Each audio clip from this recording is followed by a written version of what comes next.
Chers collègues, la décentralisation, ce n'est pas un jeu, ce n'est pas un caprice d'élus. La décentralisation, n'est pas la défense des intérêts matériels et moraux des élus locaux jaloux de leurs prérogatives. Et la décentralisation, ce n'est pas la défense d'un territoire contre les autres, un concours d'égoïsme. Et la décentralisation, ce n'est pas non plus un fétiche ou un dogme. Ce n'est pas cela la décentralisation, ce n'est pas ça qui a animé pendant des années les différentes générations d'élus bretons qui ont porté ce thème. Ce thème, il a évolué très fortement en 1982 avec les lois de décentralisation. Ces lois s'intitulaient « Droits et libertés des communes, des départements et des régions ». Elle instaurait la liberté aux collectivités locales d'agir pour l'intérêt général. Elle instaurait la démocratie locale.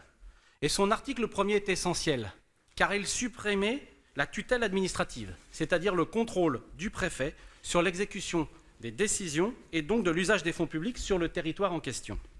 C'est de cela dont il est question avec ce bordereau. Le retour de la tutelle du préfet, des administrations centrales, ce retour du pouvoir préfectoral. La haute administration en a toujours rêvé. C'est maintenant fait. Par principe, ces derniers estiment toujours que le pouvoir local est corruptible, faible à l'intérêt général, incapable de gérer les fonds publics. Cela a encore été vrai sur l'aménagement de la loi littorale ces dernières semaines. Ce fut vrai aussi quand nous revendiquions le transfert de la compétence culture il y a quelques années. Ce sera encore le cas à l'occasion de notre prochaine revendication d'assurer l'enseignement de la langue bretonne ou l'éco-gestion du Pinel. Ces propos, nous les avons tous entendus au moins une fois dans notre vie d'élu, lorsque nous avons eu à discuter, négocier, batailler avec ces responsables administratifs. Et aujourd'hui, ils ont gain de cause. Pourtant, qui peut dire que rapprocher le pouvoir local des citoyens est une mauvaise chose? Qui peut nier que les compétences transférées aux collectivités locales ont bien permis souvent un meilleur service public rendu? Faut-il rappeler l'état des lycées et des collèges? Faut-il rappeler la vétusté des rames de chemin de fer? La proximité permet une réponse plus adaptée aux problématiques locales. C'était cela aussi, l'esprit des lois de 1982. Aujourd'hui, le gouvernement proclame publiquement, à qui veut l'entendre, qu'il propose un pacte girondin. Mais par derrière, mes chers collègues, c'est une recentralisation jacobine puissante qui est mise en œuvre, et à bas bruit.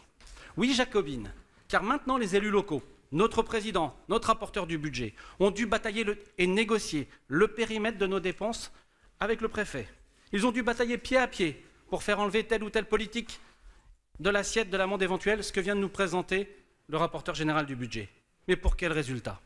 Avoir une épée de Damoclès de 24 millions d'euros sur nos têtes, ou une baisse de notre budget d'intervention. Bref, la peste ou le choléra. On nous demande de nous amputer de nos engagements de campagne, du pacte démocratique que nous avons passé à l'occasion des dernières élections régionales, de gré ou de force. Alors certains nous diront, oui mais avant on nous passait le rabot, les dotations baissaient tout autant. C'est vrai, ils auront raison. Mais à cette époque, nous le dénoncions, et nous le dénoncions ensemble. Pour certains, c'était même identitaire. Nous le dénoncions, mais à la nuance près, que nous avions la liberté de nos choix, le choix de décider de la nature de nos dépenses, sans en référer à un autre juge que celui du suffrage universel. Nous devions faire des efforts pour participer au redressement des comptes de la nation. Nous l'assumions et nous l'assumons toujours. Mais en responsabilité, nous avions la liberté de nos choix. Car ce qui est fou, c'est la traque idéologique à la dépense de fonctionnement qui est devenue une politique d'État. C'est le dogme bercien qui s'impose à tous les compartiments de la vie publique. Selon ces idéologues, la dépense de fonctionnement est mauvaise par nature.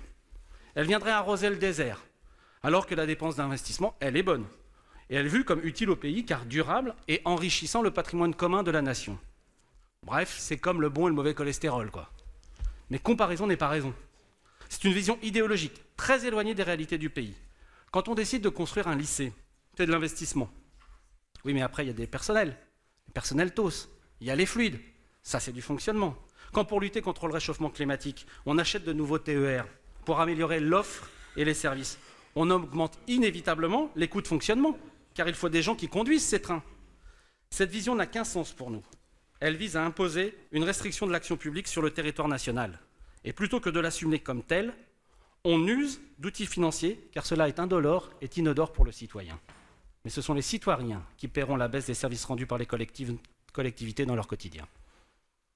La loi de finances a donc intitulé cette démarche « contrat », mais les mots ont un sens. Un contrat, c'est un accord entre deux parties. C'est une convention par laquelle une ou plusieurs personnes s'oblige à donner, à faire ou à ne pas faire quelque chose. Ce n'est pas « je décide et tu signes ».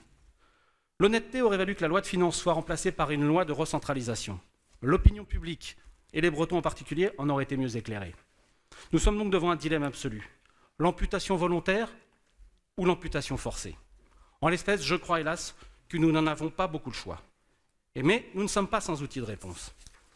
Les engagements du contrat de plan État-région ne sont pas tenus par l'État. La région ne doit plus souscrire d'avance à ce dernier quand il est impécunieux. C'est vrai sur les routes, c'est vrai sur le train, c'est encore plus vrai pour le plan agricole, dans lequel il est incapable de payer actuellement une partie de ses engagements en cours. Qu'attendre alors du futur plan de compétitivité? C'est encore plus vrai aussi pour le plan cœur de ville, avec des décisions non concertées avec nous. Si nous ne sommes pas bons pour gérer le budget de la Bretagne, en liberté et en responsabilité, devant les Bretonnes et les Bretons, nous ne sommes pas alors bons non plus pour venir pallier les insuffisances et les incapacités financières de l'État. À bon entendeur.